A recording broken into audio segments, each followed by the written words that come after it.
일부 새벽기도에 나오신 여러분들을 환영합니다. 우리 찬송가 85장입니다. 찬송가 85장 함께 찬양하시겠습니다.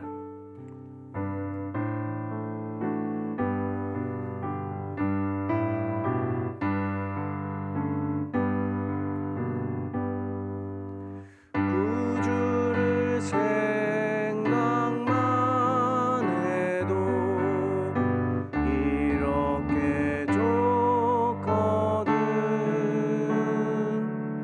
주 얼굴 배울 때야 얼마나 좋으랴. 만민의 구주 예수의 귀하신 이름은 천지에 있는 이름 중 비할 데 없도다. 자에게 하는 자에게 소망이 되시고 구하고 찾는 자에게 기쁨이 되신다. 예수의 넓은 사랑을 어찌다 말하랴.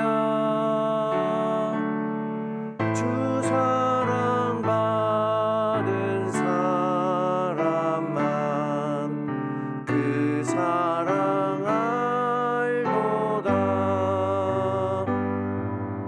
사랑의 구주 예수여 내 기쁨 되시고 이제로부터 영원히 영광이 되도서.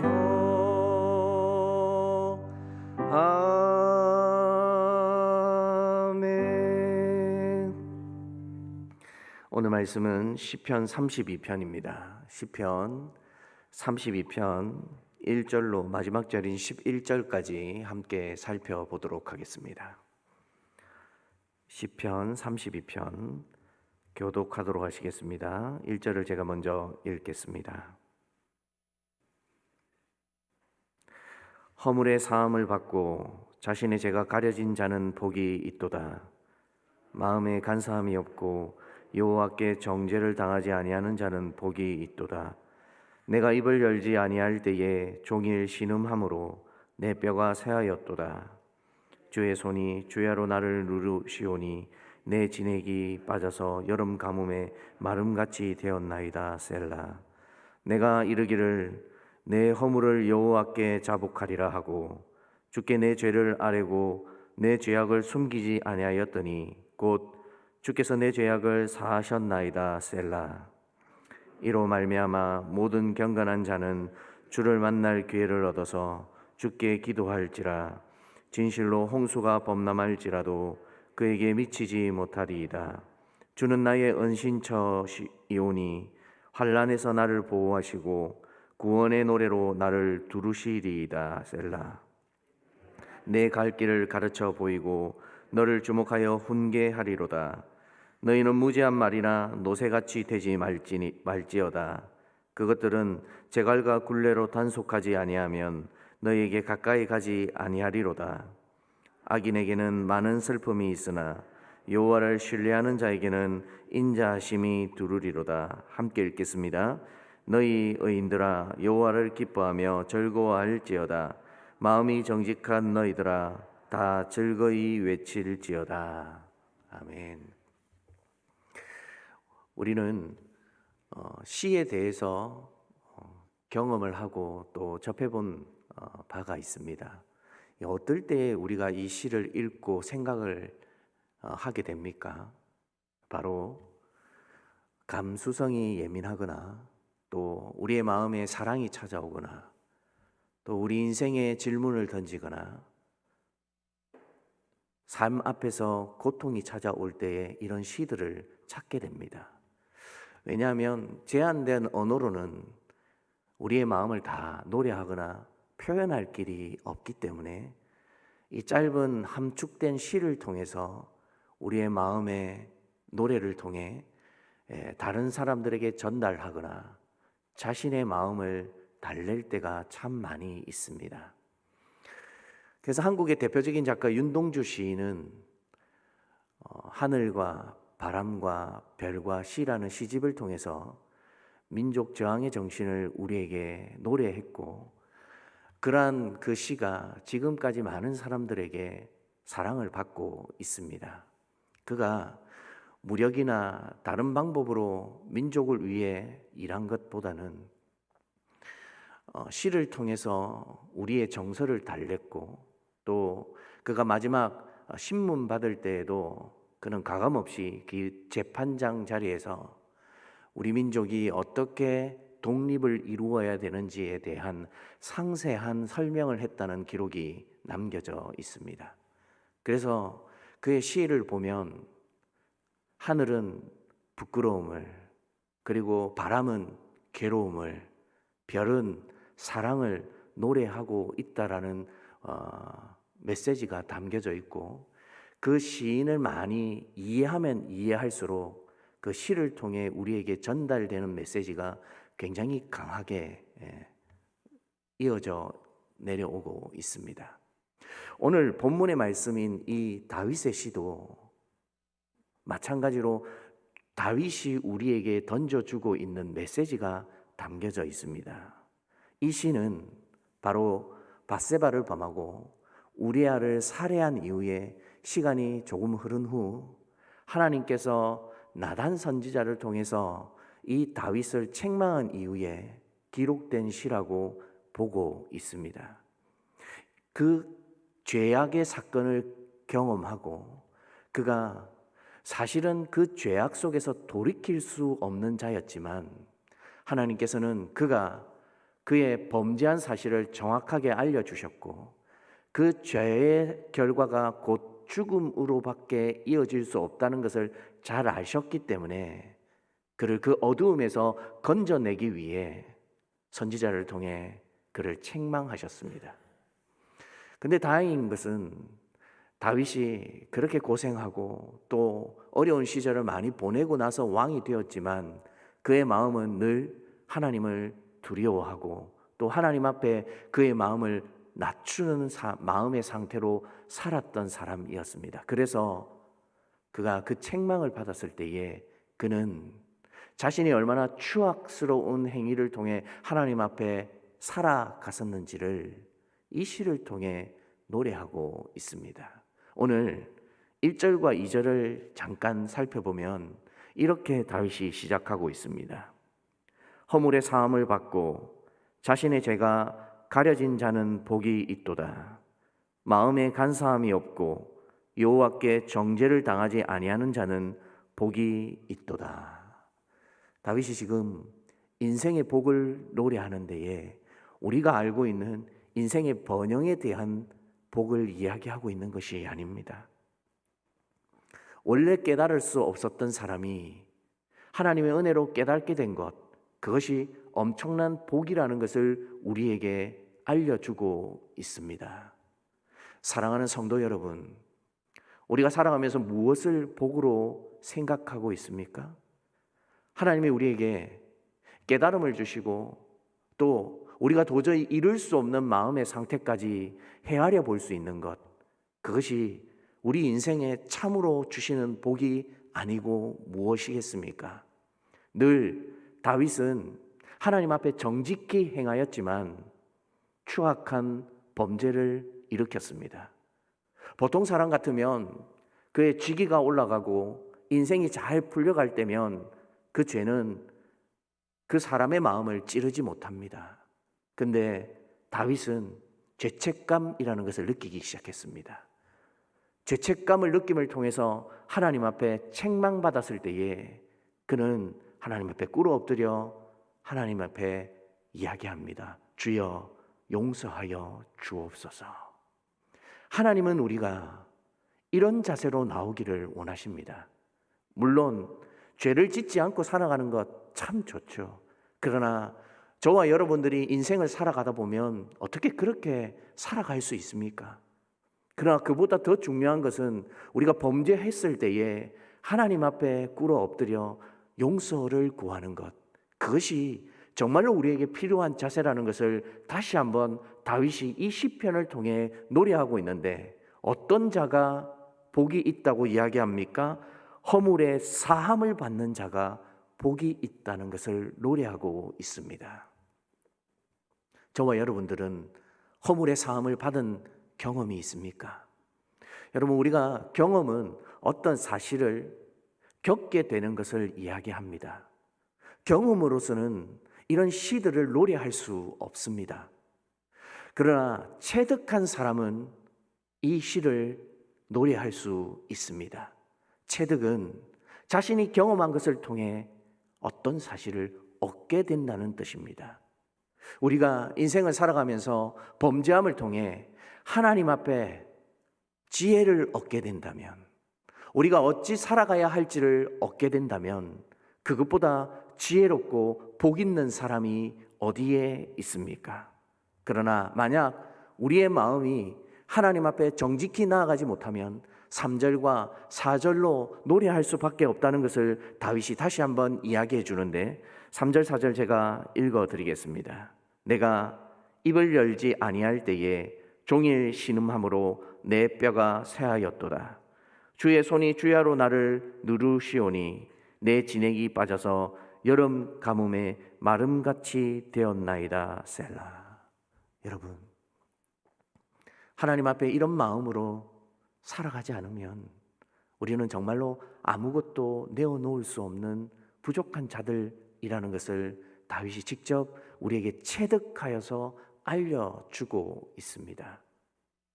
다윗이 도망자의 세월을 한 10여 년 살았습니다.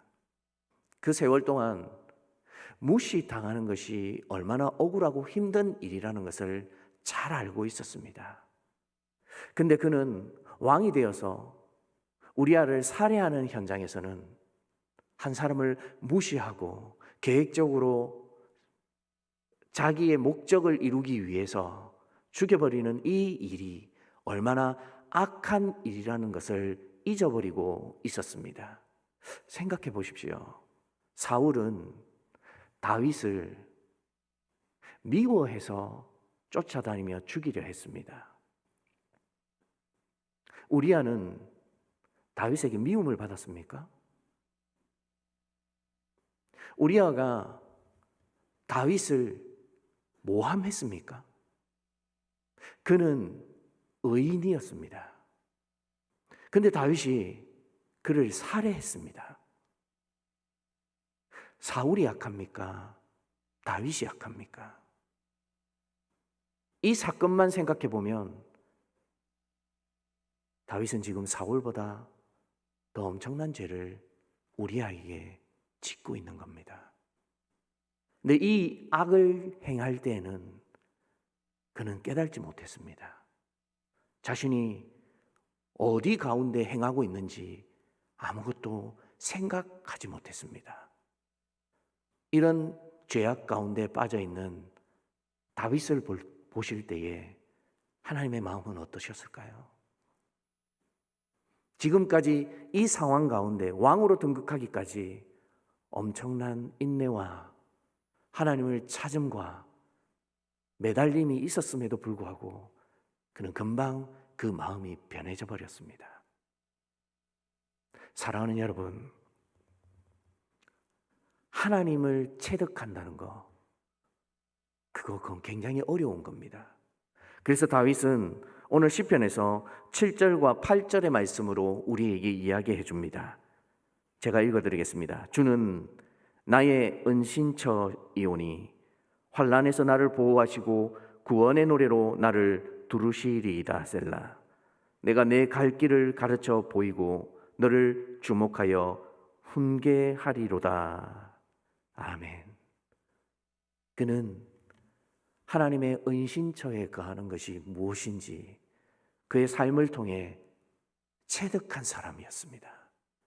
그래서 오늘 이 교훈적인 시를 자신의 부끄러움을 고백하면서 기록하였고, 그 기록을 통해 우리에게 원하는 것은 내가 죄악 가운데 하나님 앞에 벌거벗은 것처럼 부끄럽게 행하였고 죽을 수밖에 없는 죄인이었지만 하나님은 다시 나의 고백을 통해 용서해 주셨고, 내가 길을 찾을 수 없고 은신처에 가서 환난을 피할 수 없었지만 하나님은 나에게 다시 은혜를 베풀어 주셨다는 노래를 그는 우리에게 시를 통해 말할 수 없는 감격으로 노래하고 있는 것입니다. 사랑하는 여러분, 우리에게 그 감격, 그 즐거움, 그 노래가 다윗처럼 마음에서 살아 있어야 하지 않을까요? 내 삶이 하나님 앞에 고스란히 놓여져 있는 것으로 살아가야만 이 시가 내 마음에 들어올 수 있고, 이 시의 노래의 메시지가 내 삶의 메시지로 나도 다시 노래할 수 있게 되는 것입니다. 오늘 우리가 기도하기 위해 모였습니다. 우리의 원함도 그리고 우리가 필요한 것도 하나님께 아뢰어야 합니다. 그러나 그보다 더 중요한 것은 오늘 메시지를 통해 하나님이 내게 깨달음을 주시는 것이 무엇인지, 내게 부족함 밖에 없는 것이지만 그러나 하나님이 나에게 원하심이 무엇인지를 찾아갈 수만 있다면 우리의 삶에서 하나님을 체득하며 살아갈 수 있지 않겠습니까?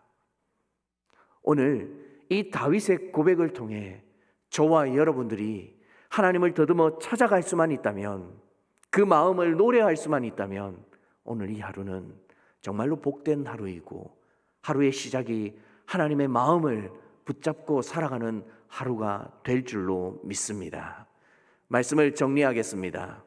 사랑하는 여러분, 10절과 11절에 이렇게 우리에게 다윗이 마지막으로 이야기해주고 있습니다. 악인에게는 많은 슬픔이 있으나 여호와를 신뢰하는 자에게는 인자하심이 두르리로다. 너희 의인들아 여호와를 기뻐하며 즐거워할지어다. 마음이 정직한 너희들아 다 즐거이 외칠지어다. 하나님을 가까이 하고 그분의 지혜를 담고 살아가고 그분으로부터 메시지를 받는 사람은 다윗처럼 돌이킬 수 있습니다. 우리의 눈에는 불가능해 보이고 죄인이 돌아온다는 것은 아무 소망이 없는 것처럼 보이지만, 그러나 하나님은 우리에게도 다윗이 돌아왔던 것처럼 마음을 돌이켜 하나님 앞에 집중하며 살기를 원하고 계십니다. 오늘 이 새벽 여러분들이 이 하나님의 마음을 깨닫고 체득하여서 여러분의 기도가 하늘 보좌를 울리는 기도가 되기를 소원합니다.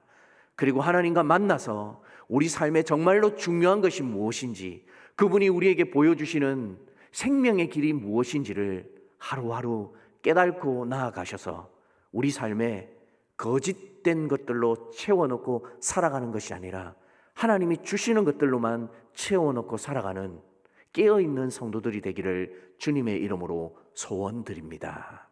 기도하겠습니다. 사랑하는 주님, 감사합니다.